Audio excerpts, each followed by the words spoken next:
Benim görünce gözüm korktu. Hani dedim sabah gelirim bugün bunu hallederim, aradan çıkar da şu çamurluğun haline baksanıza ya.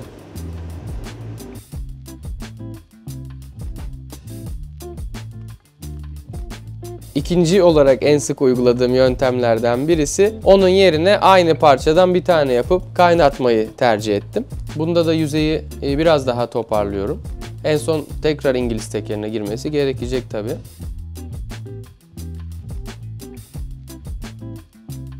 Ses yapma ses! Vallahi 30'luk anahtarla kulaklarını deviririm ha. Çık lan, izleme. Git. Bakma.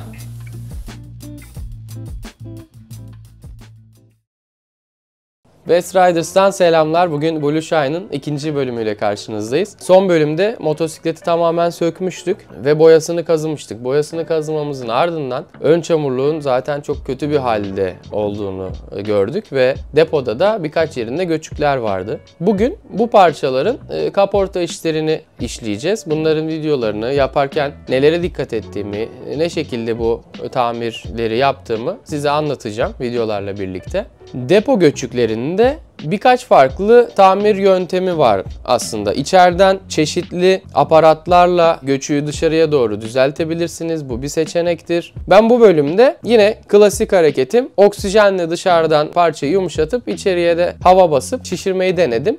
Ama bu tabii ki her motorda, her depoda çalışmıyor. Biraz uğraşmamın ardından sonuç pek içime sinmedi. Daha doğrusu gidişat pek içime sinmedi ve ikinci en çok yaptığım yöntem olan orayı kesip çıkartıp yerine yeni bir parça yapıp kaynatma yöntemini işledim. Ön çamurluğun durumu vahimdi. Gerçekten şimdiye kadar neler yaşamış ben tahmin edemedim. Hatta biraz da uydurma bir şekilde toparlanmış gibiydi. Yani normalde perçinlenmesi gereken yerleri sarı kaynak vererek doldurmuşlardı. Üzerinde çatlaklar ve çok fazla göçük vardı. Çekişle tesviye ettikten sonra İngiliz tekeri ve Planishing Hammer yardımıyla yüzeyi düzleyip en son zımparayla finishini verdik. Ardından ben bu parçaları Berke'ye devrettim. Berke de macun ve astarlama işlemlerini yaptı.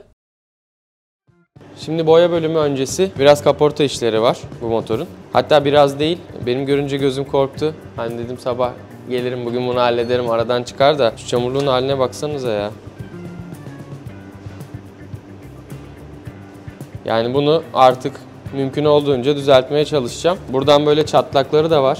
Perçinleri de pop perçin gibi bir şey atmışlar sanırım buralara. Bunları perçinleri patlatıp bunu iki parçaya ayıracağım ama adamlar aşağıdan da bir sarı kaynak uygulaması yapmış. Onları da kesmem lazım. Bunu kesip iki parçaya ayıracağım. Ondan sonra üstün tesviyesini, doğrultmasını yaptıktan sonra buraya muhtemelen dövme perçinler atarız. Orijinalinde olduğu gibi. Bunu o şekilde bitirmeyi düşünüyorum. Arka çamurlukta ufak tefek vida yerlerinde bir şeyler vardı. Onu düzelttim. Hiç çekmeye bile gerek yok. Ama esas depoda şöyle bir nur topu gibi bir göçüğümüz var. Bu göçüğü düzeltmek için de birazdan bir oksijen yakarız. Evet, seviyorum oksijen işini. O zaman başlayalım.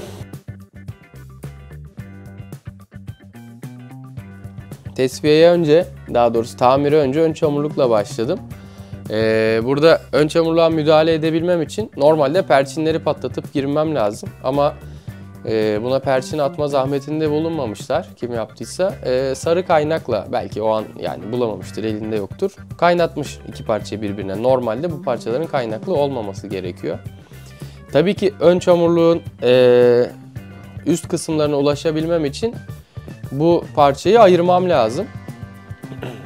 Yalnız içeriden öyle bir yere kaynak vurmuşlar ki gerçekten herhangi bir aletle oraya girmem ve o kaynağı malzemeye zarar vermeden sadece kaynağı kazımam çok zor oldu benim için. Zaten bayağı da bir uğraştım burada. İşte ilk önce pneumatik takımlarla denedim. En son dedim ki tornavidayla patlatayım vurarak falan. Uzun bir süre burada uğraştım. Ardından yine kaynağı pneumatik takımla yapmaya çalışıyorum. Taşlamaya çalışıyorum. Biraz tornavida, biraz çekiç, biraz pneumatik, işte zımparalar, keskiler falan. İşin sonunda ayırdım. Ayırmamın ardından öncelikle büyük göçükleri kum torbasının üzerinde dövüyorum ve sarı kaynaktan kalan izleri veya diğer kaynak izlerini temizliyorum taşlayarak zımparayla. Arada soluklanıp VD40'ımdan da bir yudum alayım. VD40 içmedim mi eklemlerde hemen gıcır gıcır ses yapmaya başlıyor. O yüzden bütün metal imalatçılarına, atölye işleriyle uğraşan herkese veya sağa solu gıcırdayan arkadaşlara buradan tavsiye ederim. Günde bir VD40 tüketmenizi tavsiye ederim. Bakın orada da yine videoda da kullanıyorum. Bu kendi yaptığımız İngiliz tekeri. Çok güzel bir kaporta makinesi. Kaba çekiç izlerini bu makine sayesinde yatırıyorsun aslında. Çamurluğa yayıyorsun izleri ve çok daha düz bir yüzey elde ediyorsun. Ardından Planishing Hammer dediğimiz bu yine pneumatik bir çekiç. Bu da kendi imalatımız bir makine. Bunda da yüzeyi biraz daha toparlıyorum. En son tekrar İngiliz tekerine girmesi gerekecek tabi. Bu çok kuvvetli bir çekiç değil. Daha çok yüzeyi parlatmada, göçükleri birbirine bağlamada ve düzleştirmede işimizi görüyor. Farklı ağızları mevcut. Gireceğin radyusa göre ağızları değiştirip çalışabiliyorsun. Pedal kontrollü. Burada çamurluğun kenarlarını düzeltiyorum.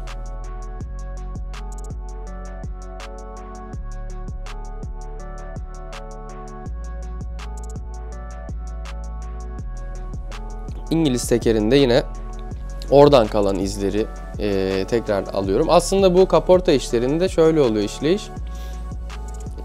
Bir süreç var, tekrar etmen gereken bir prosedür var ve bunu sürekli yapıyorsun. Ne kadar çok yaparsan o kadar sonuç temiz çıkıyor aslında. İşte en başta çekiçledin, İngiliz tekerine soktun, Planishing Hammer'da düzelttin, tekrar çekiçledin, tekrar aynı işlemler, tekrar aynı işlemler. Bunu tekrar ettikçe işin süresi uzuyor ama çıkan iş daha temiz hale geliyor. Şu anda içerideki paslarından ve korozyondan arındırıyorum. Tel fırça yapıyorum çamurluğun içine, ön çamurluğun. Çünkü bunun kenarlarında küçük çatlaklar da vardı. Onları da zaten kaynatacağımız için olabildiğince parçanın pastan arınmış olması gerekiyor ki herhangi bir patlama, çatlama, kaynakta bir kusurla karşılaşmayalım. Aynı zamanda zaten restorasyon yaptığımız için bu parçaya mümkün olduğunca ilk günkü gibi temiz haline getirmeye çalışıyoruz mümkün olduğunca. Burada deniyorum alt parçayla birleştirmeyi. İlk aşama bitti. Biraz zımpara, biraz İngiliz tekeri, Planishing Hammer yaptık. Bir kabasını topladık.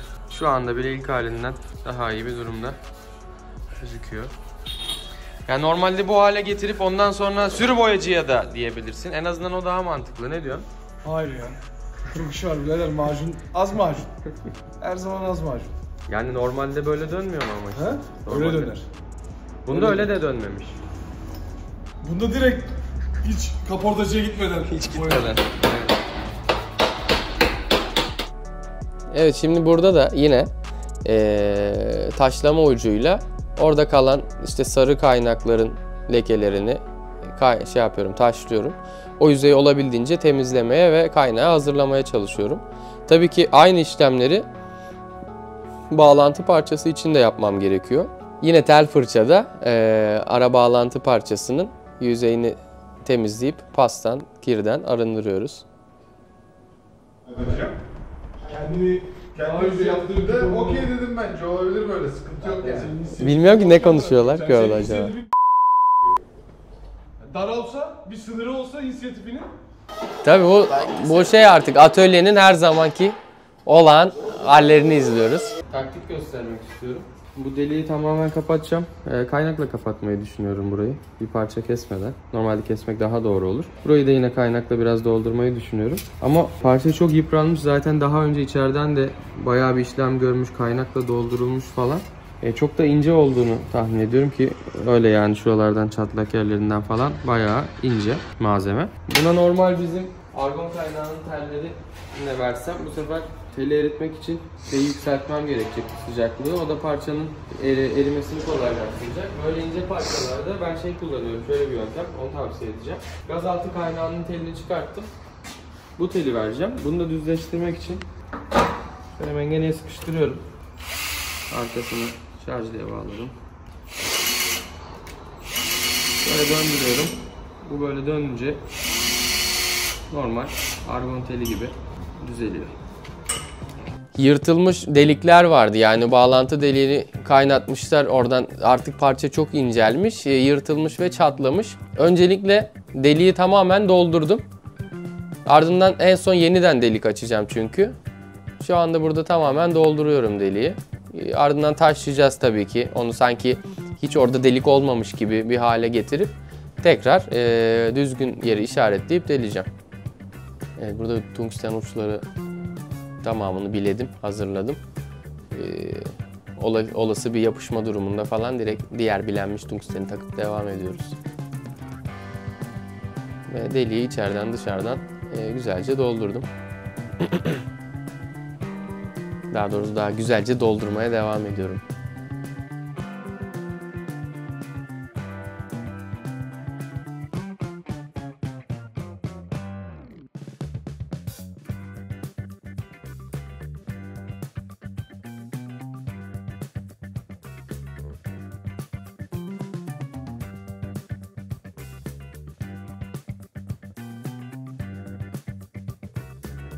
Şimdi diğer tarafa geçtim.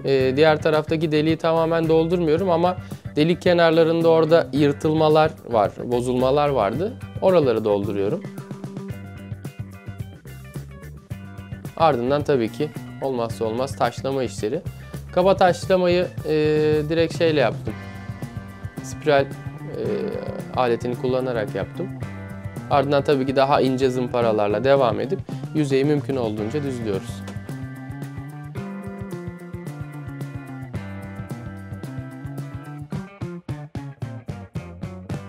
Ardından finişlerin olmazsa olmazı orbital zımparayla tabii ki bir üstünden geçiyorum.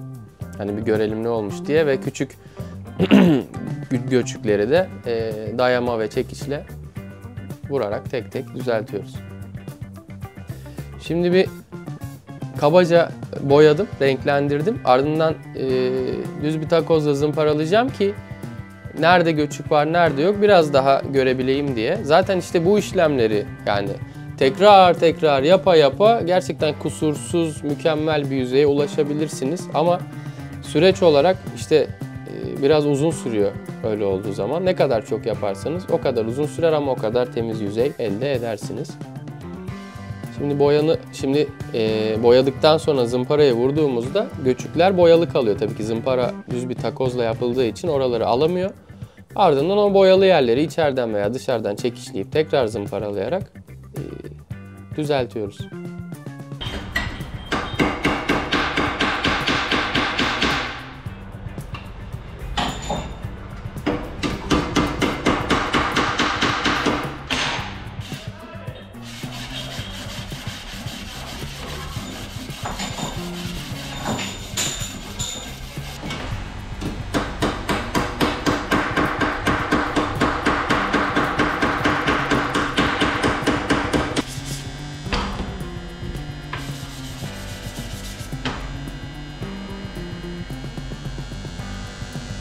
Evet, yüzeye ince bir zımpara vuruyorum dışarıya, dış yüzeyine. Ardından skoçla da bir komple yüzeyi geçiyorum. Ufak tefek pürüzler biraz yatsın diye. Tekrar döndük İngiliz tekerine.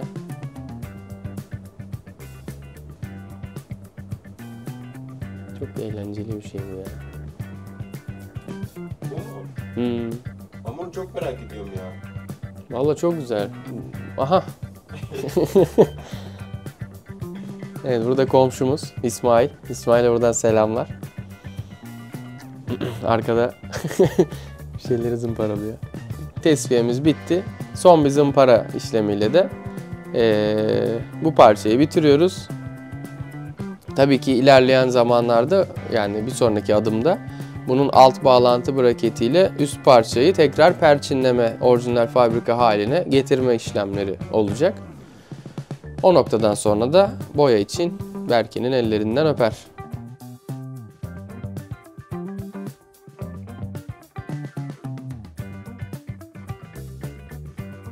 Evet, tesviyeler bitti. Sür boyacıya kıvamına geldi bence.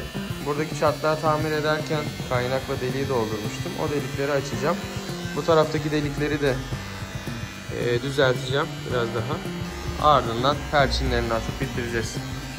Boyaya hazır. Burada alüminyum dövme perçin kullandık. Tabii ki burada Fırat'ın yardımına ihtiyacım oldu.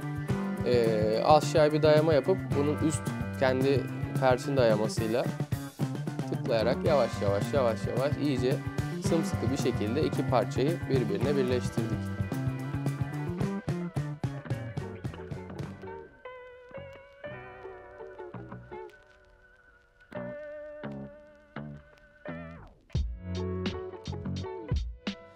Bu zamana kadar yaptığımız depo göçük düzeltme çalışmalarında benim en mantıklı bulduğum yöntem şuydu.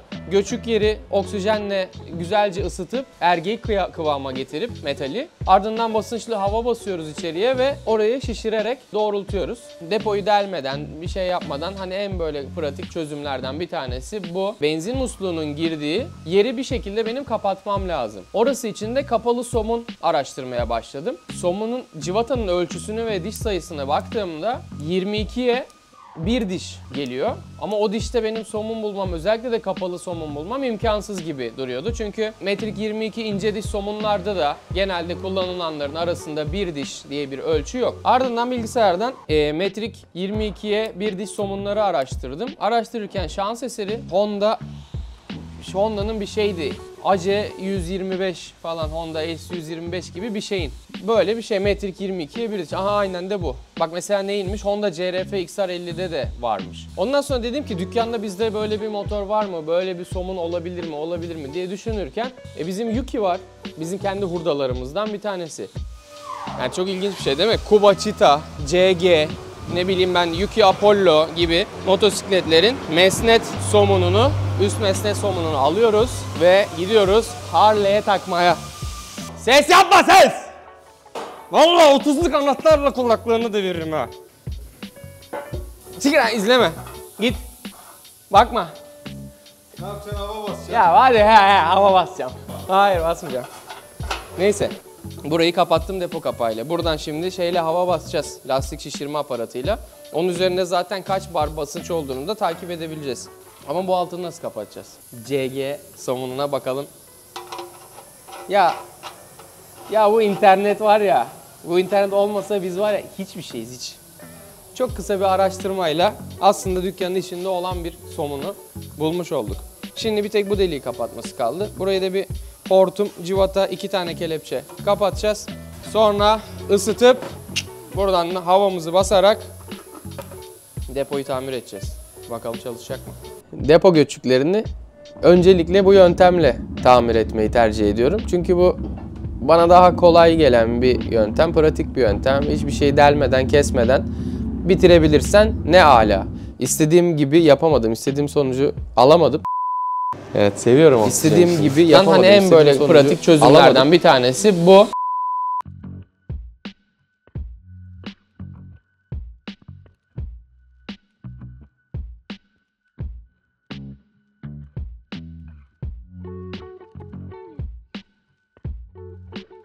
Ve ikinci olarak en sık uyguladığım yöntemlerden birisi, onun yerine aynı parçadan bir tane yapıp kaynatmayı tercih ettim. Onun için de kaynağı en kolay nasıl yapabilirim diye düşündüm. Kare bir parçayı oraya alıştırıp kaynatırsam benim için kolay olurdu. O yüzden önce bir bütün göçük alanı kapsayacak şekilde oradan bir kare, dörtgen bir parça kestim. Ardından kaportacı tarağıyla oranın bombesini çıkartmaya çalıştım. Onların aldım. Kartondan o bombenin şablonunu kestim ki yaptığım parçaya dayayıp bunu görebilmek için.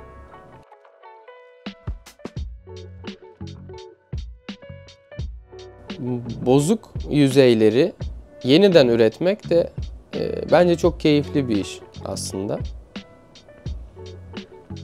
Yani parçayı yeniden yapmadan, üstünde düzelterek, tesviye ederek tamir etmenin yanı sıra yeniden imalatı da çok ayrı bir keyifli.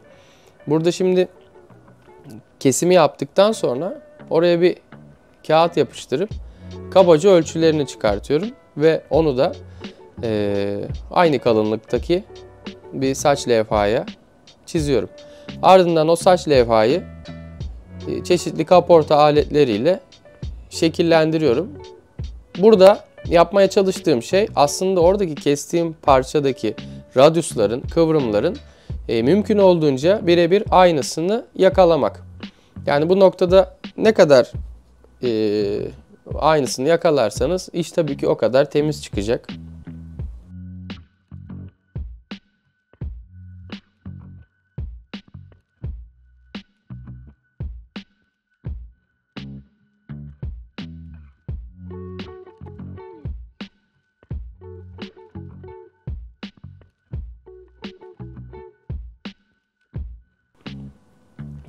Yani küçücük bir parça bile olsa bunu alıştırırken gördüğünüz gibi defalarca çekiçlemek, defalarca oturuyor mu diye denemek, defalarca farklı yöntemler uygulamak gerekebiliyor şu anda gördüğünüz gibi. Ardından parçanın mümkün olduğunca artık o eğimi yakaladığını düşünüyorum ve bu sefer kestiğim parçayı üstüne koyup onun dışında kalan yerleri depoda kesiyorum ki içine tam 0'a 0 otursun diye.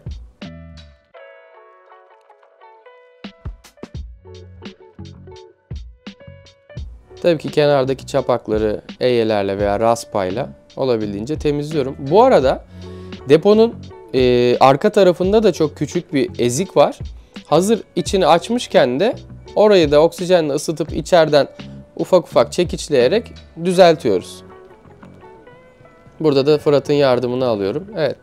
Ardından dışarıdan çekişleyerek fazla çıkan yerleri tekrar içeri sokuyoruz. Yine içeriden çekişleyerek mümkün olduğunca düz, pürüzsüz bir yüzey elde etmeye çalışıyoruz.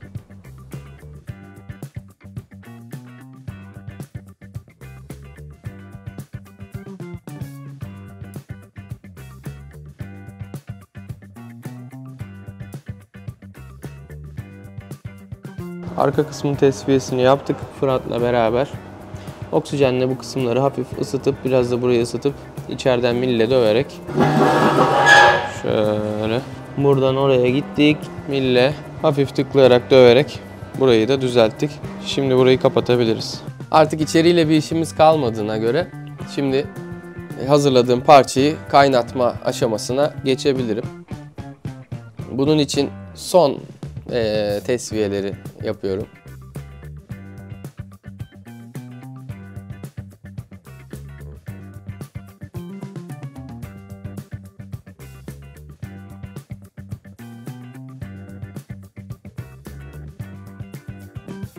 Kaynatılacak parçayı hazırladım. Bir mıknatıslarla tutturdum, yerleştirdim yerine. Şimdi kaynak yapmaya hazırız. Kaynak öncesi temizliği yaptıktan sonra önce mıknatısla yerine yerleştirip puntalarımı atıyorum.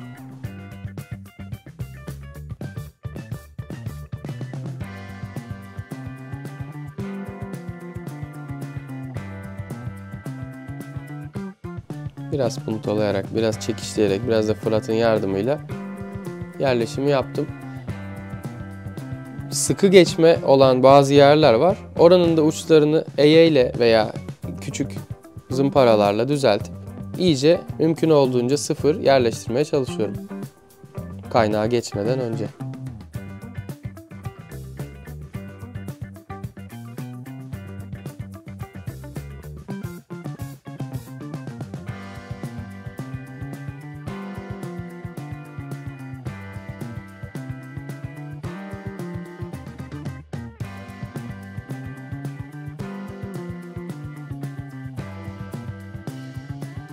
Parçayı puntaladıktan sonra, yerine alıştırdıktan sonra kaynatmaya başlıyorum artık.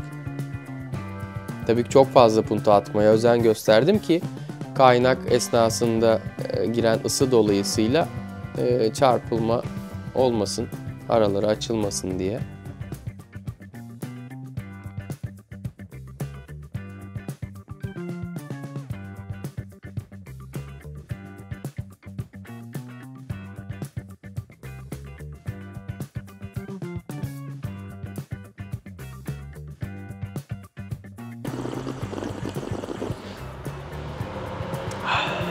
Evet, yüzüm gülüyor. Yüzüm gülüyor çünkü kurtulmak üzereyim artık bundan. Şimdi kaynağını yaptık parçanın. Az önce alıştırdığımız parçanın kaynağını yaptım. Şimdi bir taşlayacağım bu kaynakları, tesviyesini yapacağım. Ondan sonra son bir tesviyelerini, yani şu daha önceden sökülmemiş burada boyaları falan var. Bunları falan bir sökerim, iyice temizlerim artık. Tamam, jilet gibi bitiririz. Ondan sonra içine bir benzin doldurup kaçak testi yapacağız. Kaçak kontrol spreyiyle. Ardından boyaya hazır.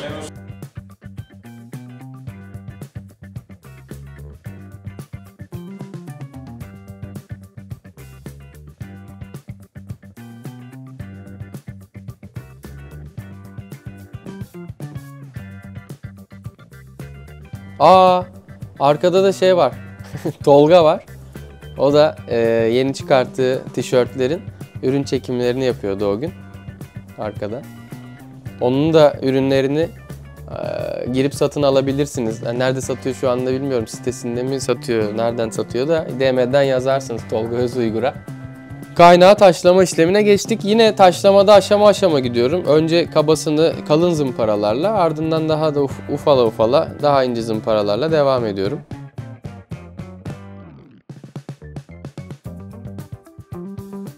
En sonunda tabii ki orbitalle işlemi bitiriyoruz. Burada önce çalışma matını bir açıyorum masaya. Ondan sonra mat kirlenmesin diye matı geri kapatıp kirli bezi koyup üstüne yatırıyorum depoyu. Çünkü zımpara yapacağım için çok fazla toz, talaş falan çıkacak. Gerek yok onu kullanmaya.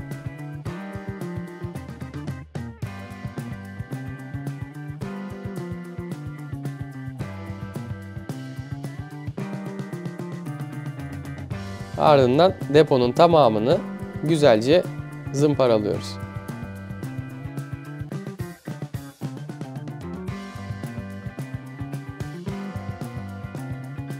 Deponun tesviyesini tamamladık. Şimdi boya işlemlerine geçmeden önce burayı ve burayı tamamladık. Boya işlemlerine geçmeden önce şimdi içerisine benzin doldurup ardından bir kaçak tespit spreyi sıkacağız müdahale yaptığımız yerlere. Ardından boyaya hazır.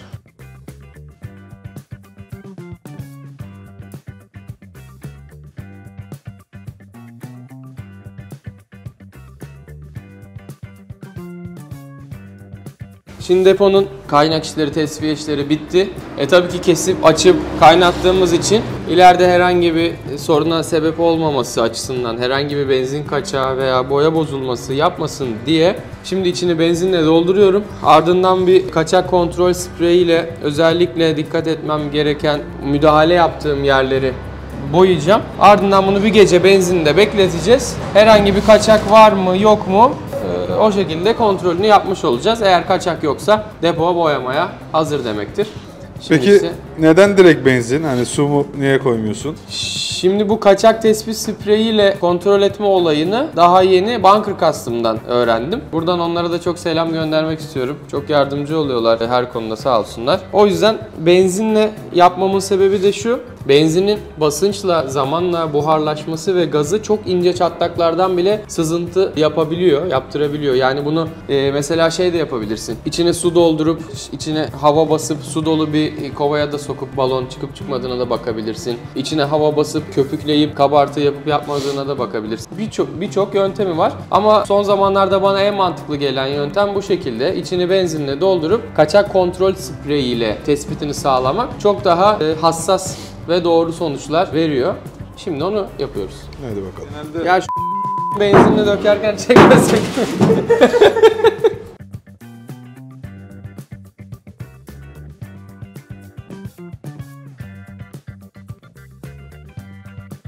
Burada kameramanımız Amar olması lazımken ben yapıyorum. Ne güzel çalışıyorsun yukarıda. Ne? Yukarıda ne güzel çalışıyorsun. Var ya. He? Kahvele bizi, kahvele. Benim kahvem var. Bu şu an yaptığım şiş var. Ben bir iş değil. Bunu dökülme.